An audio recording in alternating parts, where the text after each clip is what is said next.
todos! Hoje nós vamos apresentar o nosso artigo chamado Modelagem e Melhoria de Processos de Planejamento e Controle da Produção em uma Empresa Farmacêutica à Luz do Modelo SCOR. Eu me chamo Liz, sou engenheira de produção formada pela UFRJ. Olá a todos, eu me chamo Leonardo Navarro, eu sou professor lá do curso de Engenharia de Produção da UFRJ. É um prazer estar falando com vocês, colegas, estudantes e professores da USP e da Unesp, né? Apresentação desse artigo. Eu fui o orientador da Liz nesse processo. Eu vou fazer aqui uma breve apresentação ao trabalho, né? A nossa apresentação, ela tem essa agenda. A gente vai começar com uma pequena introdução. Vamos falar um pouco sobre os principais referenciais teóricos que nós utilizamos. Vamos explicar sucintamente o nosso método de pesquisa, a aplicação e as considerações finais, né? Lembrando que aqui a gente vai apresentar só um overview do trabalho, a gente não vai entrar nos detalhes que estão no artigo. Do ponto de vista da contextualização, né, esse é um estudo que foi realizado numa multinacional do setor farmacêutico, que está inserido num contexto aí de crescimento na quantidade de indústrias, né, e no acerramento da competição, especialmente a partir de 1999, nos últimos 20 anos, com a promulgação da chamada Lei dos Genéricos, né, que aumentou a quantidade de indústrias nacionais no setor e, portanto, acirrou a competição, né? As multinacionais, portanto, né, onde foi desenvolvido esse estudo, uma multinacional do setor, elas procuram sempre melhorar seus processos para melhor competir. Então, o que nós fizemos nesse trabalho, em termos de objetivo geral, foi analisar os processos de planejamento e controle da produção de uma multinacional do setor farmacêutico à luz do modelo SCOR, né, do Supply Chain Operations Reference Model, da PICS, que é um modelo de referência de processos e operações, né? Do ponto de vista dos principais referenciais teóricos do artigo, nós temos uma discussão principalmente sobre processos de negócio, né, que, de forma resumida, são as formas pelas quais as organizações executam os seus trabalhos, né?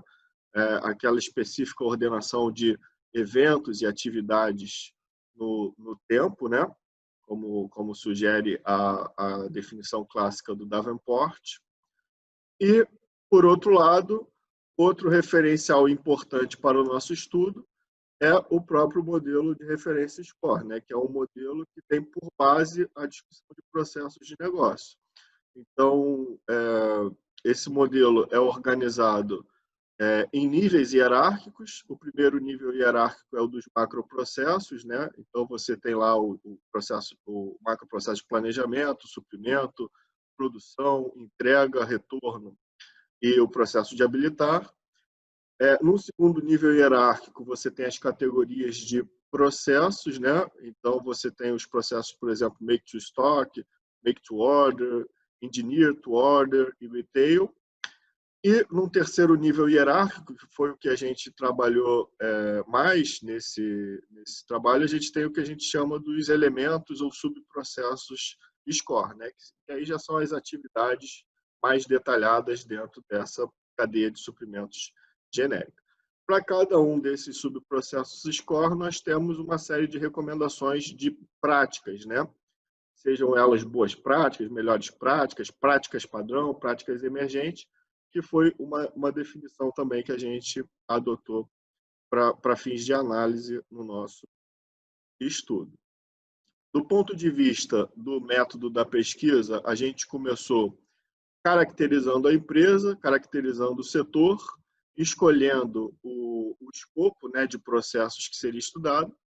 A gente modelou e fez uma análise dos processos da situação atual. Em seguida, a gente tentou identificar equivalências entre os processos que a gente mapeou e os subprocessos genéricos do SCOR.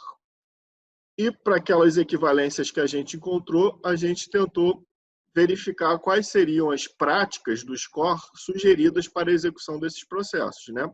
E o SCOR divide entre práticas padrão, que são aquelas que estão amplamente disseminadas na indústria, melhores práticas e práticas emergentes, que seriam as práticas mais novas, né? Que ainda estão sendo estudadas e estão tendo aí da sua efetividade avaliada na indústria.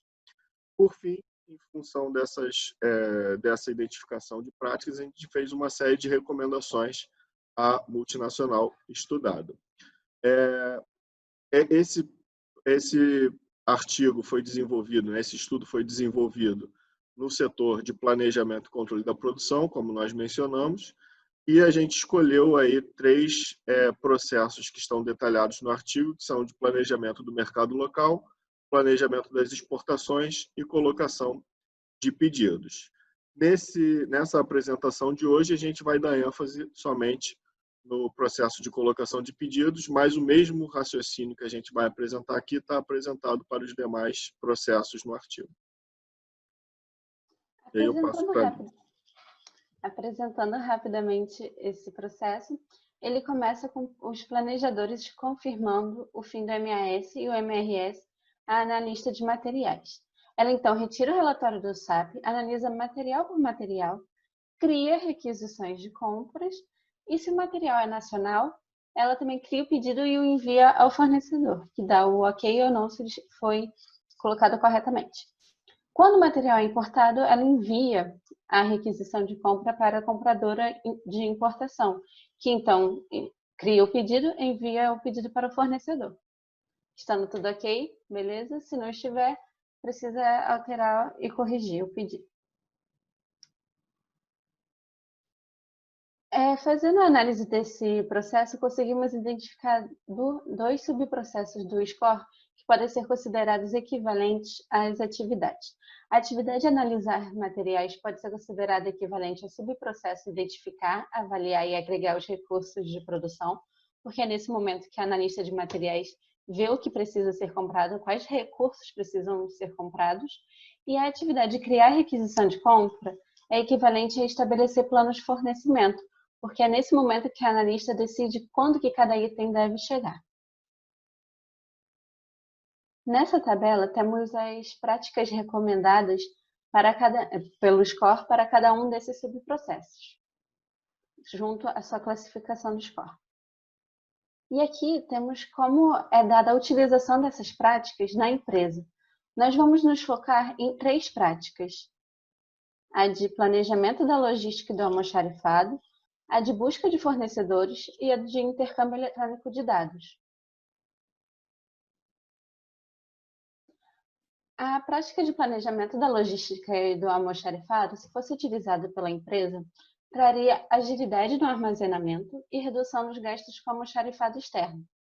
O intercâmbio eletrônico de dados iria diminuir o risco do erro humano no envio de documentos e geraria um melhor aproveitamento do tempo de trabalho dos funcionários.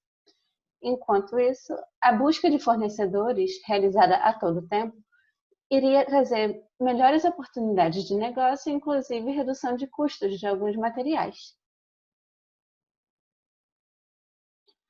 Como considerações finais, tem-se que podemos considerar que o objetivo geral mencionado pelo professor foi atingido no momento em que identificamos e recomendamos um conjunto de práticas pertinentes aos processos modelados.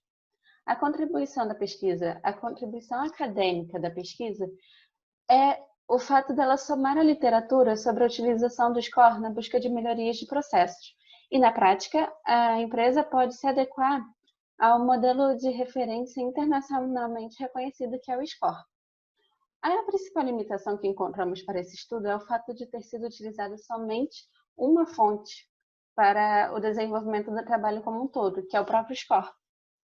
Para pesquisas futuras, recomendamos o estudo dos outros processos do PCP, os gerenciais e os de apoio, e também o estudo dos processos das outras áreas do supply chain.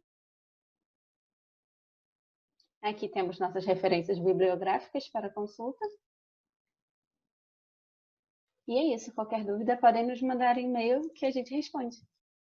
Muito obrigado a todos. Até a próxima. Obrigada.